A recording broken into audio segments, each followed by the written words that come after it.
Well, friends, today we are going to talk about Julius Caesar and the characters of Julius Caesar or characters which are present in Julius Caesar. Major characters and minor characters. Let us begin that. The first ever character that we are going to talk about is of Julius Caesar. Apart from Julius Caesar, the characters present in the play are Brutus, Antony, Cassius, Portia, Calpurnia, Octavius, Casca, Flavius, Cicero, Lepidus, Marillus, Decius. As I have told you in my earlier video as well, there is a restriction of characters in a play because a play is happening, it actually happens on the stage. Whereas in a novel, it is not the case. It is different because a novel unfolds in your mind. Anyways, let it be. It is going to be repetition of all that I have said in one of my earlier contents. In this play also, we can consider some characters as the important characters, or if to speak, they can be called as the major characters. Whereas other characters, they can be called as the minor characters. These are the technical words that we use in literature.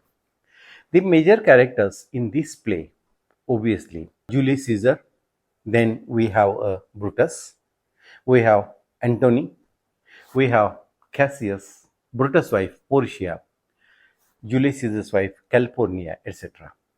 Whereas other characters like Octavius, or it can be Flavius, it can be Cicero, Lepidus, Marillus, Decius, can be considered as the minor characters.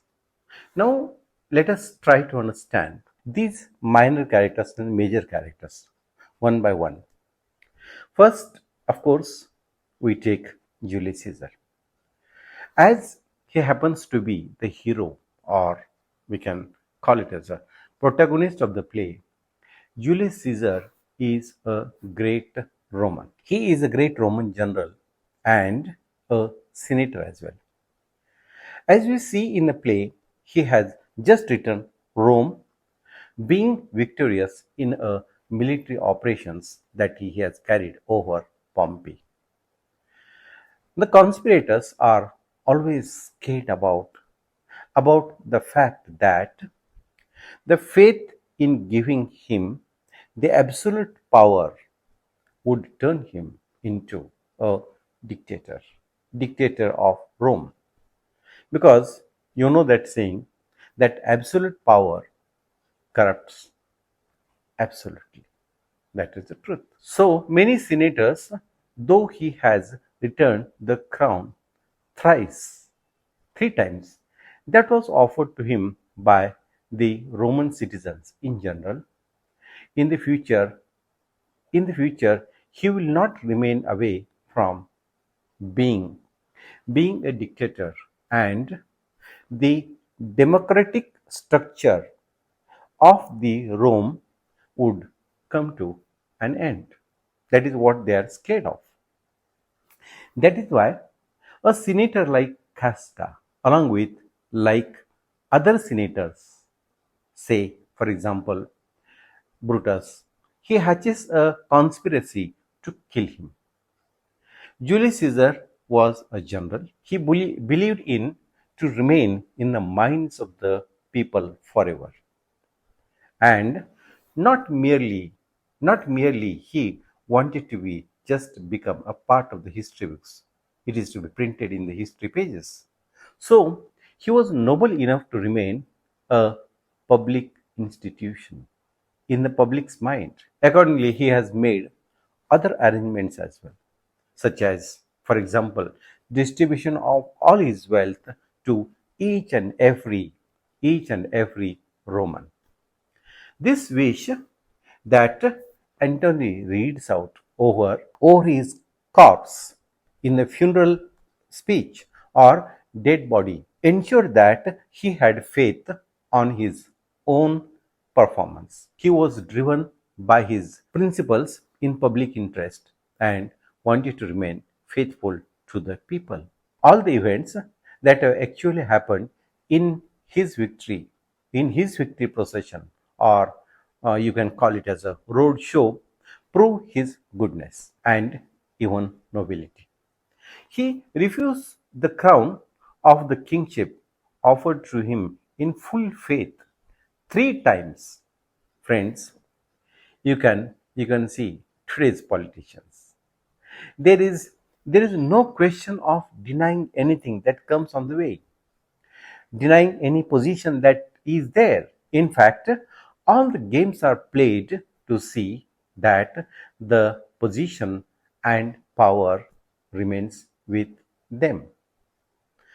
They bargain, they fall in the feet of their high command. They commit between their constituency and Delhi. Sometimes they deceive, and surprisingly, their cell phones become out of reach. This all game plan is only to get power because they think without power there is no politics. That is why there are there are no Caesars, there are no Mahatma Gandhis.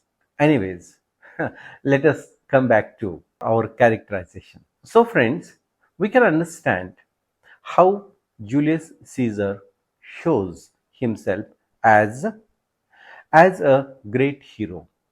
We see that he straight away did not believe in a very horrifying dream seen by his wife California. The horrible nightmare California had seen was merely it was apprehension of the woman's mind. The dialogues between husband and wife are very captivating.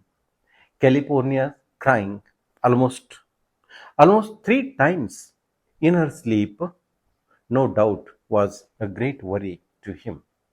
But but it did not deter him from going to the Senate Hall or the Capitol. Her worry, his wife's worry was that she says, the lioness hath whelped in the streets, and graves have yawned, and yielded up their dead, fierce, fiery warriors, fought upon clouds in ranks and squadrons, and right from the war, right from the war, which which drizzled blood upon the Capitol. The noise of the battle, the noise of the battle halted in the air. Horses did neigh, and dying men did groan, and ghosts did shrike and sequel about the streets. O Caesar, these things are beyond all use. I do fear them, urges Caesar not to go to the capital by seeing the dream. But Caesar is not scared of anything of this kind. He tells his wife, and that is a very famous quotation. He tells his wife, cowards die many times before their death. Cowards die many times before their death. The valiant never taste of death but once. In this expression, he gets the best in his character and denies the apprehensions of his wife. Actually, Caesar dies a death by the hands of conspirators. That was a kind of conflict between his public and private life. He had a mortal body, as everybody is having. He had a mortal body in which his public goodness was protected. For that purpose, the conspirators needed to kill the mortal body of Caesar. It was mandatory for them. Caesar's aura was so much so. Caesar's aura was so much so that they can't do anything of it. In fact, In fact, Cassius' aspirations were halted by Julius Caesar's aura. We might ask, do the conspirators have a right to fear Caesar? The question can be answered by some scenes. For example, in Act number 1, scene number 2, in the argument Cassius has with the Brutus, can we think he presents the picture of a monarch? We find we find Cassius had a great prejudice for him. We understand that Caesar is no doubt an ambitious person. He definitely wants to rule Rome and sees that all are controlled by him. But my dear friends, seldom he had thought of becoming the dictator. To Casca, Caesar's denial of the crown was a mere show. It was a mere show to the public. He perhaps wanted to show that he has a great amount of humility. That is what Casca understood from his denial. Caesar is proud, which portrays him as a threat to the Rome. This was very nicely used by conspirators to draw Brutus to their side. In fact, Caesar was very generous and intelligent. He was an intelligent man and he was not a threat to Rome by any means. It was only it was only the hidden ambition of Cassius that painted him likely to be a dictator, even though his language, the language that he used by Julius Caesar, he goes on giving evidence of what he does and actually why he does it. Caesar was rather more compassionate human being. He was very compassionate to the human weakness, whereas Cassius was not so.